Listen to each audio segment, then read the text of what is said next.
Desde la cuenta de X del Espectador se compartió esta publicación, el personajillo del año, Miguel Polo Polo. En el artículo se hizo la siguiente introducción: el personajillo del año no es Memín Pinguín, es un honorable congresista que en 2 años largos ha dado de qué hablar, más por los escándalos que por su gestión legislativa. Forma parte de una clase política a la que le falta eso, clase. Además se compartió esta imagen del congresista junto a un ejemplar de la revista Memín. La polémica consiste en que el personaje de historietas se construyó en base a estereotipos racistas sobre las personas negras. La historieta, que nació en 1943 y se publicó hasta 2016, traía un singular mensaje que la establecían como un ejemplo de valores familiares. Sin embargo, el personaje principal contaba con pocas aptitudes intelectuales y se presentaba como un hazme reír. En la introducción de la historieta nos cuentan que la trama es sencilla. Se trata de la historia de varios niños que pertenecen a distintas clases sociales y todos asisten a la escuela primaria Benito Juárez. Son alumnos de un excelente profesor que tiene la noble tarea de dotarlos de las herramientas que los ayudarán a salir adelante en la vida. Entre todos ellos destaca Memín Pinguín, un negrito simpático y chicharachero de baja estatura que gracias a su buen humor y a su particular forma de ver el mundo conquista el corazón de todos sus compañeros. En la historieta se viven situaciones como la siguiente, en donde al llamar a lista a los alumnos, los compañeros de Memín comentaron: chaparro, creí que solo en las caricaturas salían niños tan feos. A pesar de los comentarios que provocó su extraña figura, el chico de color sonrió a todos sin mortificación alguna y dijo: así soy y no me despinto. Y aunque el autor del artículo del Espectador, Alexander Velázquez, escribió que no diría que el congresista Miguel Abraham Polo Polo se parece físicamente a Memín, pues eso sería irrespetuoso, hizo referencia al personaje y dijo que aquí el grosero siempre ha sido el congresista, quien además ha sido insolente con los actos y con sus palabras. Como vimos, el autor no es claro en establecer una relación entre Memín y Polo Polo físicamente, más bien la conexión está en ese comportamiento escandaloso que ambos personajes parecen tener en común. Pues leamos parte de esta descripción de Memín. Es un niño simpático, travieso, divertido y pícaro, y justamente el autor nos cuenta que cuando Polo Polo es tendencia, la gente se pregunta: ¿ahora qué insensatez dijo? Como si se tratara del Memín de las historietas. Y claro, los ejemplos sobran. La mayoría de titulares sobre Polo Polo son un chiste, una burla, una incoherencia, un escándalo, una exageración, un insulto o una grosería, y prácticamente por lo que le pagamos más de 48 millones mensuales ni siquiera queda en segundo o tercer lugar. Nunca leemos noticias sobre su gestión en el Congreso. Por eso el autor también agregó este fragmento de La civilización del espectáculo de Mario Vargas Llosa. La política ha ido reemplazando cada vez más las ideas y los ideales, el debate intelectual y los programas por mera publicidad y las apariencias. Consecuentemente, la popularidad y el éxito se conquistan no tanto por la inteligencia y la probidad como por la demagogia y el talento histriónico. El nivel intelectual, profesional y sin duda también moral de la clase política ha decaído. Por tanto, en coherencia con lo que pudimos interpretar del artículo del Espectador, el congresista, al igual que Memín, ha dado de qué hablar más por los escándalos que por su gestión legislativa, pero ni siquiera el mismo congresista es capaz de interpretar esta columna, pues aunque siempre dice que no se victimiza, esto escribió. ¿Ustedes se imaginan donde esto se lo hagan a la señora Francia Márquez? A mí esto no me afecta, yo sé lo que soy y tengo una personalidad que me impide victimizarme, pero sí es bueno ver cómo estos medios progres se quitan la máscara y se muestran tal como son, unos racistas. Uno puede estar de acuerdo o no con alguien, pero usar el racismo como ataque político, aparte de bajo, es delictivo. Me reuniré con mis abogados para examinar acciones, por lo que la cuenta Zurdos de Corazón le respondió: si esto no lo afecta, entonces ¿qué hace opinando sobre esto? Deje de ser incoherente y reconozca que le dolió. Además, la concejal de Bogotá, Kena Elena Rivadeneira agregó que usted, que ha utilizado el racismo como ataque político, diga que no debe usarse, demuestra que sí lo lastima y que sus prácticas degradando el debate político han llegado hasta este tipo de cosas lamentables. Por ahí dice el dicho, no hagas a otros lo que no quieres que te hagan. Y Marce Portilla agregó, si no le afectara no diría absolutamente nada, su pose de víctima no le luce para nada.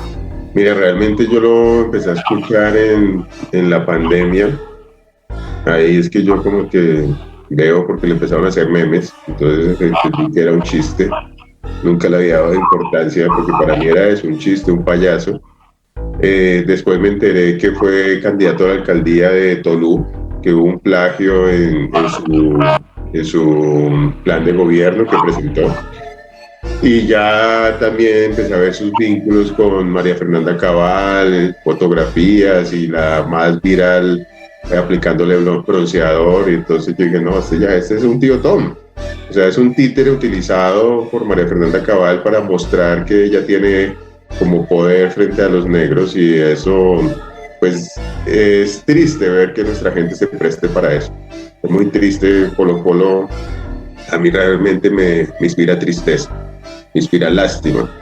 Una persona que se ha dejado manipular y ahora por un cargo y vende a todo un pueblo. Es una persona que no merece realmente ni siquiera que uno le dé importancia. La importancia aquí detrás de toda esta situación es el entramado y lo que hace María Fernanda Cabal. Ella es un peligro. Polo Polo es un payaso y es un títere, y hay que decirlo de esa forma. No lo reconozco como líder, nunca lo voy a reconocer, y si algún día quiere aprender, ya sería diferente. Si algún día él quiere realmente reivindicar los derechos del pueblo afro, pues tendría que hacer la fila que a todos nos ha tocado hacer, que esto es un tema de luchas. A nosotros nada nos ha tocado regalado, y él quiere anular todas nuestras luchas. Entonces hoy es un enemigo para el pueblo afro, aunque sea afro de color. Su comportamiento no es el comportamiento de un líder ni de una persona que defienda una comunidad, un territorio, un pueblo, sino que está defendiendo sus intereses personales y los intereses de su amo, que es María Fernanda Cabal y el Centro Democrático. De acuerdo al acta de un recurso de apelación interpuesto contra Eber Velosa García, conocido como HH, fue Vicente Castaño en 1996 quien lo nombró comandante del bloque bananero, y en el año 2000 Velosa asumió la dirección del bloque Calima, conformado por 8 frentes, por lo que tuvo que responder por los hechos conocidos como la masacre del Naya, un lamentable evento que nos narra la Comisión Nacional de Territorios Indígenas, donde nos cuenta que en plena Semana Santa del año 2001, justo del 7 al 11 de abril, el bloque Calima llegó con entre 100 y 500 hombres a causar terror en el territorio. Como resultado, según la fiscalía, se reportaron unas 40 víctimas, aunque la comunidad refuta la cifra y asegura que más de 100 campesinos e indígenas fueron asesinados, pero que los cuerpos no han sido encontrados, pues fueron lanzados a los abismos de más de 1000 metros de profundidad. De acuerdo a Medicina Legal y los relatos de las víctimas, fueron sometidos a torturas, violencia sexual, desaparición forzada y mutilación, y como resultado unas 3000 personas abandonaron el territorio. Lo más triste fue que el ejército colombiano llegó 2 semanas después de la masacre, hacia el 26 de abril. Un sobreviviente del hecho relató: mi tío se alcanzó a volar 15 metros y de ahí para abajo estaban las autodefensas.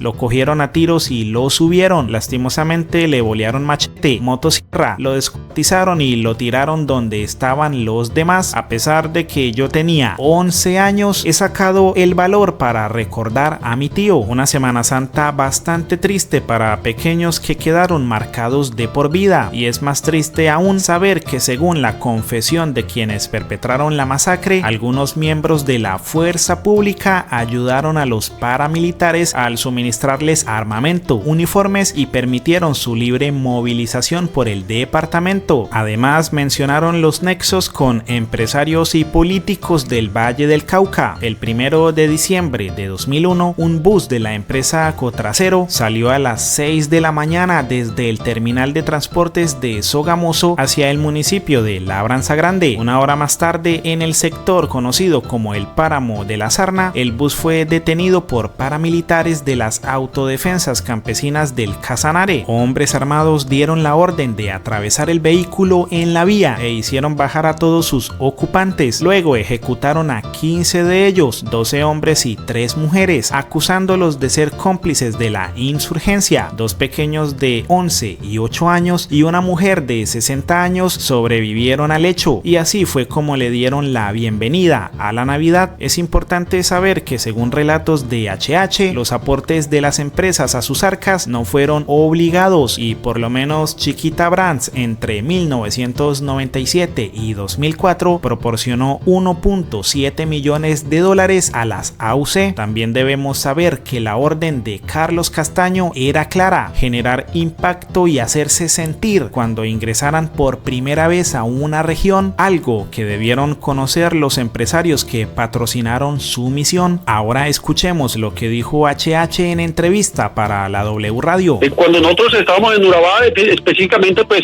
la mayor economía en el Urabá son los bananeros, es la economía más fuerte allá. La ganadería estaba muy acabada porque pues la guerrilla está muy acabada, y también Postobón y Coca-Cola aportaron dineros, eso también lo manejan directamente por Medellín. Ellos también aportan esas empresas grandes, y algunos ganaderos también que todavía estaban vigentes en la zona también aportaron dineros para el sostenimiento de las autodefensas. Y lo más lamentable en el periodismo es que este periodista no siguió indagando sobre el tema de Coca-Cola y Postobón, sino que prefirió cambiar el tema. Postobón y Coca-Cola aportaron dineros, eso también lo manejan directamente por Medellín. Ellos también aportan esas empresas grandes, y algunos ganaderos también que todavía estaban vigentes en la zona también aportaron dineros para el sostenimiento de las autodefensas. ¿Recuerda usted los nombres de esos ganaderos? Y ahora, una de las empresas mencionadas por HH le regaló a los colombianos una caravana para celebrar la Navidad, por lo que la congresista María del Mar Pizarro comentó: muy linda la caravana navideña de Coca-Cola. Les habrá costado más o menos que lo que pagaron de extracción de agua este año, por lo que una cuenta contestó: senadora, como director del Departamento de Publicidad de Coca-Cola, agradezco su aplauso a nuestro esfuerzo por la familia colombiana. La pregunta final: ¿a la nación le costó más la sangre derramada en Tacuelló? Haciendo alusión a la masacre de Tacuelló perpetrada por Hernando Pizarro, tío de la congresista. Por ello, el parlamentario Eduard Sarmiento le respondió hablando de masacres: varias fueron financiadas por empresas privadas. ¿Por qué los medios no dirían nada de las declaraciones de alias HH sobre Postobón y Coca-Cola? Eso sí, sería tremenda publicidad. Y si recordamos las denuncias de Sinaltrainal sobre posible participación de la empresa en violación a derechos humanos, también el representante Heráclito Landines agregó: este señor compara el agua con la sangre de los colombianos derramada en el conflicto armado que hemos vivido. Esa es la respuesta oficial tan desagradable de Coca-Cola ante una pregunta legítima de María del Mar Pizarro sobre la explotación de las fuentes de agua de Bogotá para producir sus gaseosas. Ahora las empresas privadas se burlan del conflicto colombiano, de las víctimas, y nos comunican que seguirán afectando las fuentes de agua en Bogotá. Y el representante Pedro Suárez Vaca finalizó diciendo: la comparación da cuenta de que les vale lo mismo un litro de agua que uno de sangre. Coca-Cola es así la chispa de la muerte. Donde la justicia hubiera castigado a todos los empresarios que nosotros hemos mencionado, que nos apoyaron y que nos llevaron a Urabá, que nos llevaron al Valle del Cauca, que financiaron la guerra, lo hubieran condenado, hubieran dado sentencias ejemplares, hubiera sido más difícil que otros empresarios o esos mismos empresarios apoyaran nuevos grupos. Sarmiento Angulo, los Santo Domingo y los Ardila Lule parece que fueran quienes ocuparan los asientos del Congreso, pues se han encargado de llenar los bolsillos por medio de donaciones de hasta 3.000 millones de pesos al Centro Democrático. Pero lo que indigna es que los de este partido buscan los votos de los pobres, de los necesitados, de los de abajo, pero cuando ganan no vuelven jamás a pisar estos territorios, a menos que vuelva de nuevo una temporada electoral.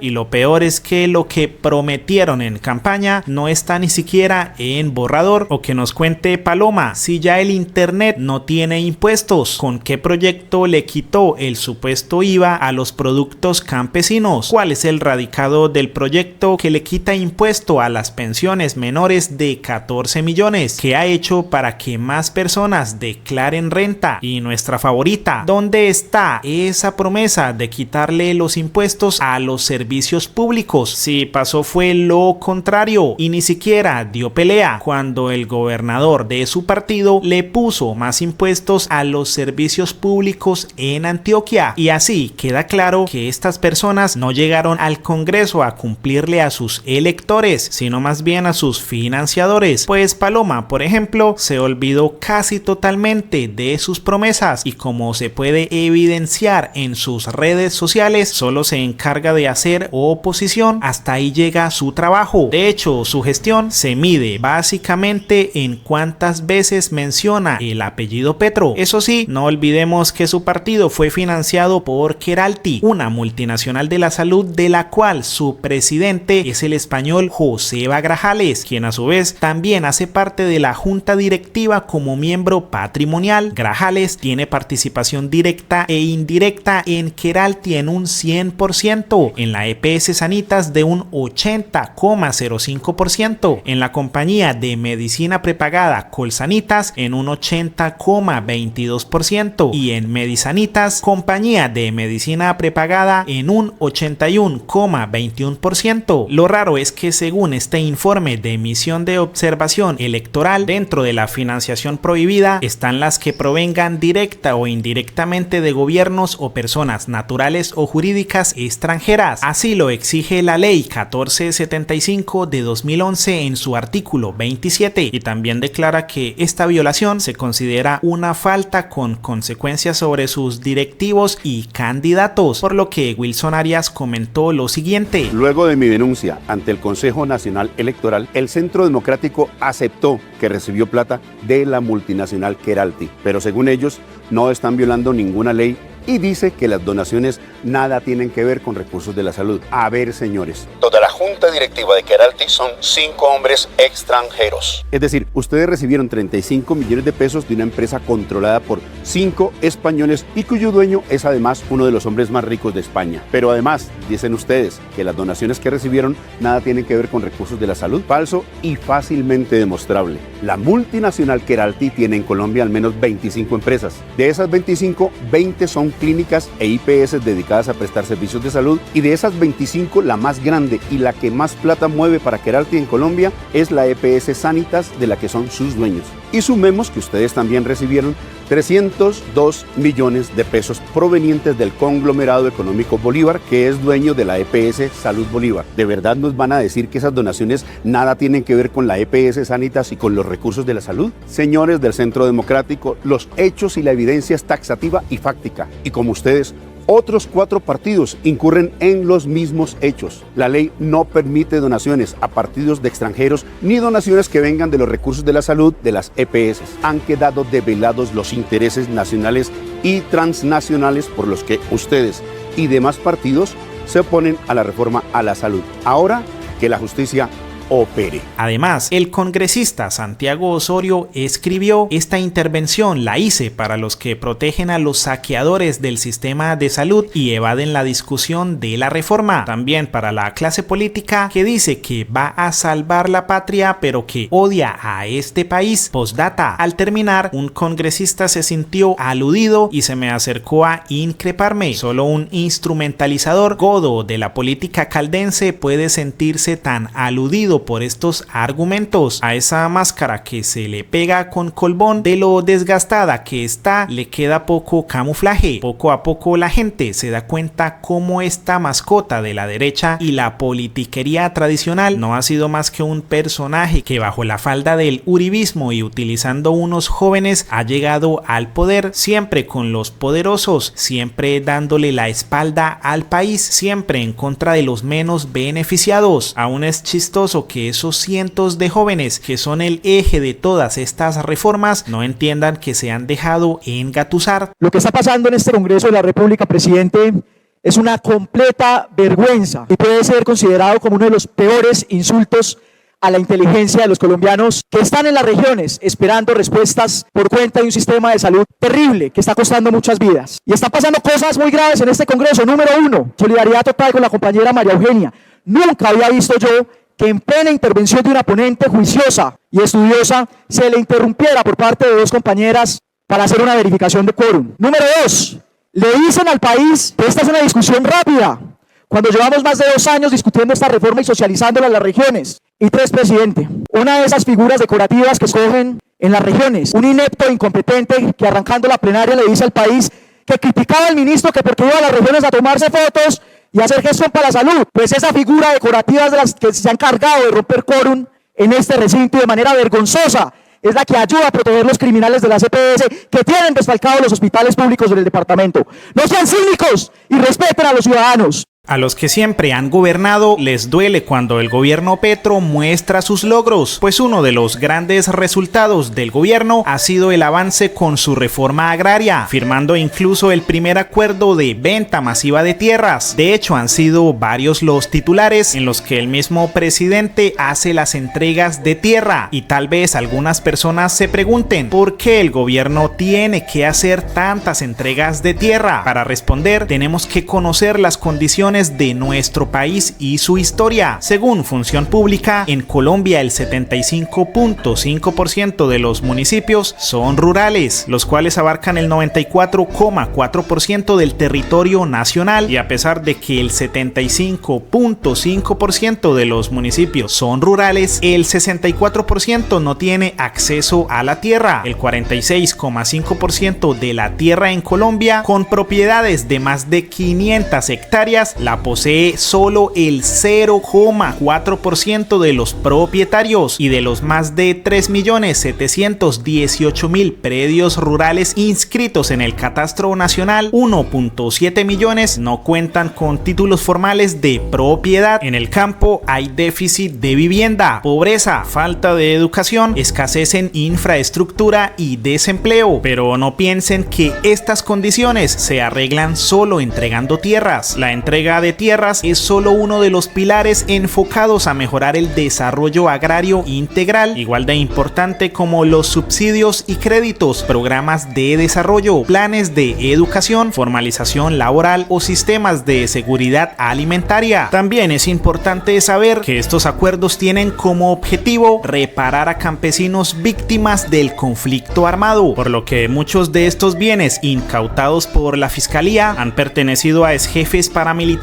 como el Cuco Banoy, Nico o Macaco, pero lamentablemente nuestro Congreso no ha ayudado mucho, tumbando algunas reformas o decretos que beneficiaban a esta población. Sin embargo, nada de eso le ha puesto freno al gobierno Petro, pues ya para junio de 2023 publicaba que en los primeros 8 meses del gobierno del presidente se ha avanzado 1/3 de lo logrado en 6 años en formalización y compra de tierras. Al 31 de marzo de 2023 se compartieron estas cifras: 9.628 hectáreas han sido compradas para el Fondo de Tierras, 1.014.440 hectáreas se han formalizado por la Agencia Nacional de Tierras, y 4 zonas de reserva campesina se han constituido con una extensión de 396.000 hectáreas. Más tarde, en octubre de 2024, se informó que las tierras adquiridas para la reforma agraria entre 2002 y 2023 2024 ya alcanzaba las 166.000 hectáreas, lo que significa que a tan solo la mitad del mandato del gobierno del cambio se superó el total de los gobiernos que le antecedieron. Además, se compartieron estas gráficas comparando las cifras de Santos, Duque y Petro en hectáreas adquiridas, también en hectáreas formalizadas y en zonas de reservas campesinas, y en todas el balance fue aplastante a favor de Petro, y eso le dolió tanto a la oposición que en vez de ponerse las pilas y legislar para mostrar un mejor desempeño en este tema, lo que hicieron fue intentar opacar los logros de Petro. Pues miren lo que dijo Miguel Uribe. El director de la Agencia Nacional de Tierras, Felipe Hartmann, debe renunciar.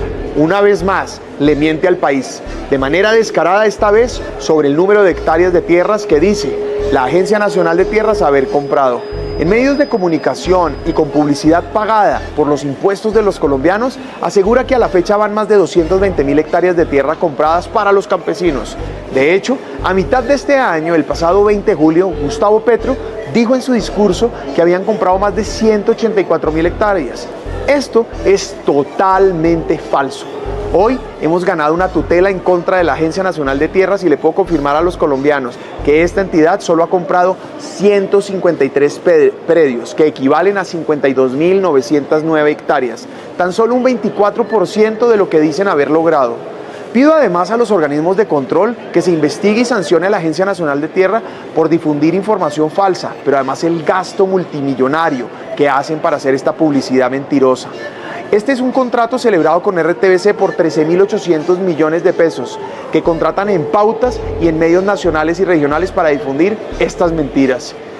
Esto se suma a los excesivos aumentos en los contratos de prestación de servicios, que en 2024 llegaron a 10.154 por un valor de 398.000 millones de pesos, mientras que en el 2021 fueron 1.161. El incremento es absolutamente desproporcional.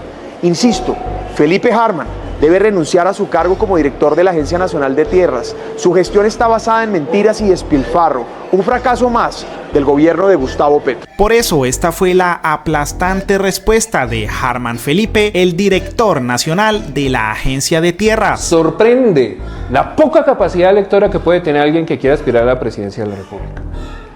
Senador, nosotros de manera muy juiciosa le hemos contestado al oficio con la información detallada. Es cuestión de coger una calculadora y de sumar. Usted aduce que solamente hemos comprado 153 predios con una suma de 52.900 hectáreas. Pero en el oficio en el que nosotros de manera detallada le explicamos, decimos que lo comprometido que tiene que ver con negocios jurídicos consolidados que ya firmamos en la Agencia Nacional de Tierras y que están en trámite de saneamiento por los propietarios o en registros de pago, hay 132.000 hectáreas que usted omite. Pero también usted dice que lo donado no existe, cuando lo donado efectivamente son gestiones directas del gobierno en función de sacar adelante la reforma agraria, 2.240 hectáreas. Pero también desconoce lo que significa la extinción de dominio del Frisco, que por esa vía hemos recibido 142 predios que suman 10.598 hectáreas. Para comunidades campesinas, 198.428 hectáreas. Comunidades técnicas, en su derecho de petición está, son 71.668 hectáreas. Y procesos agrarios que tienen que ver con recuperación de bienes baldíos, de los mismos que muchos de ustedes como bancada se oponen, son 140.181 hectáreas.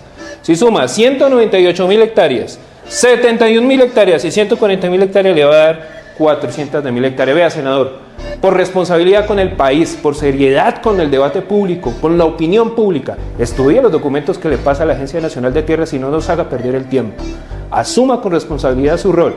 Entendemos a la perfección su afán de ser candidato, pero hoy usted, senador de la República, asúmalo con seriedad, con compromiso y con cifras, que es lo que le estamos presentando como Agencia Nacional de Tierras. Vicky Dávila compartió esta imagen en donde Alejandro Gaviria mencionó la siguiente frase: con la información que tengo hoy no habría entrado al gobierno Petro. Y así Alejandro Gaviria, una de las personas que más utilizó Vicky cuando era directora de Revista Semana solo para hablar mal de Petro, ahora ya no le gusta, pues es su contrincante de camino a la presidencia, lo que significa que muy posiblemente Vicky ataque que a todos con los que de sonrisa en sonrisa tuvo en su set de grabación, pero nunca les dijo nada, por lo que se concluye que Vicky Dávila es una traicionera, o aún peor, una mojigata que nunca criticó a quien estuviera en contra de Petro, pues ese personaje tan aclamado en semana ahora sí tiene defectos. Por eso Vicky le preguntó qué información le faltaba, a lo que Alejandro Gaviria respondió: paradójicamente, aquí la parecida a Petro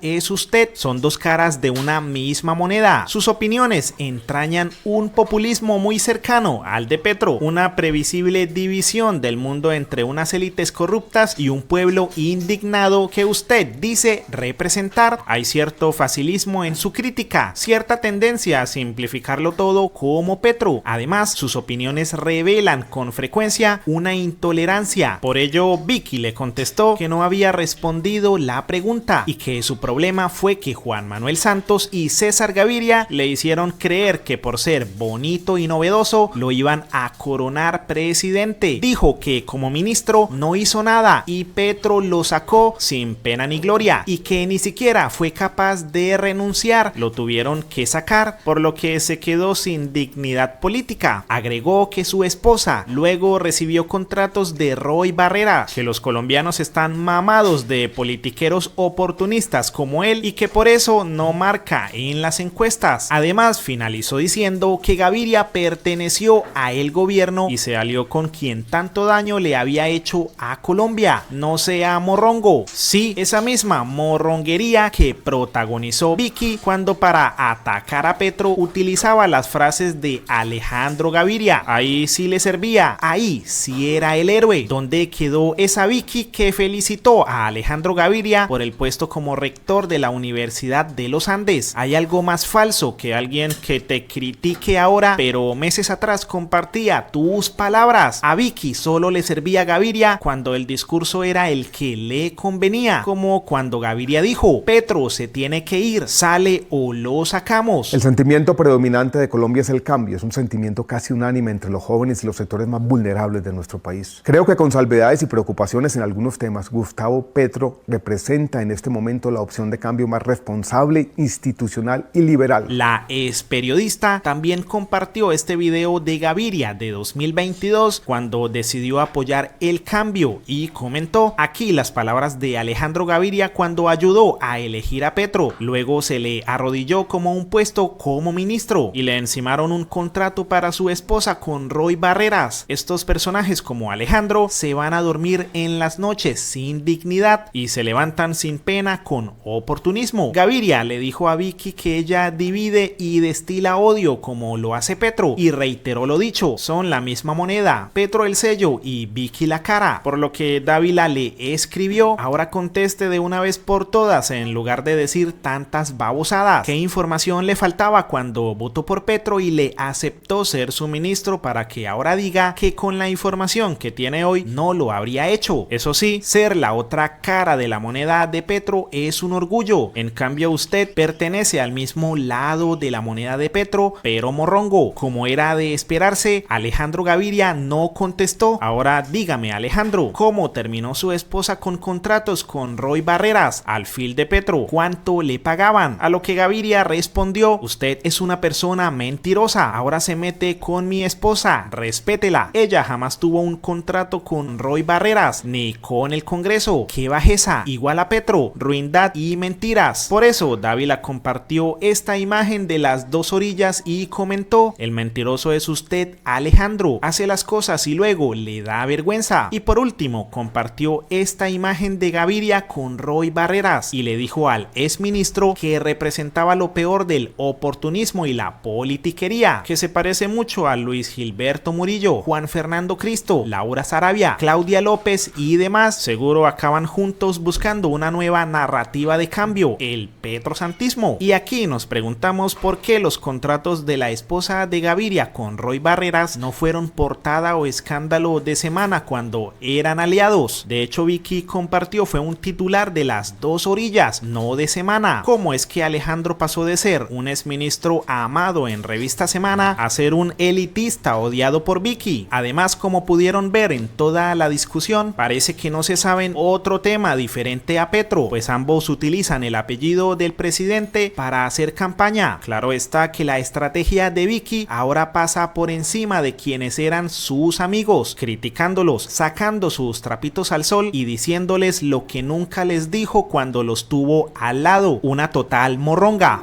Pues Alejandro, muchísima suerte, gracias por acompañarnos, nos volvemos a hablar ya con los resultados del domingo. Ya nos volvemos a hablar, Vicky. Gracias por todo, ¿no? Y gracias por las muchas conversaciones en estos 5 meses largos de la campaña. De mi parte, aprecio y afecto por siempre. Y gracias, Jairo, y gracias por su aporte a la democracia colombiana durante todo este debate que ha sido intenso, su trabajo de todos los días.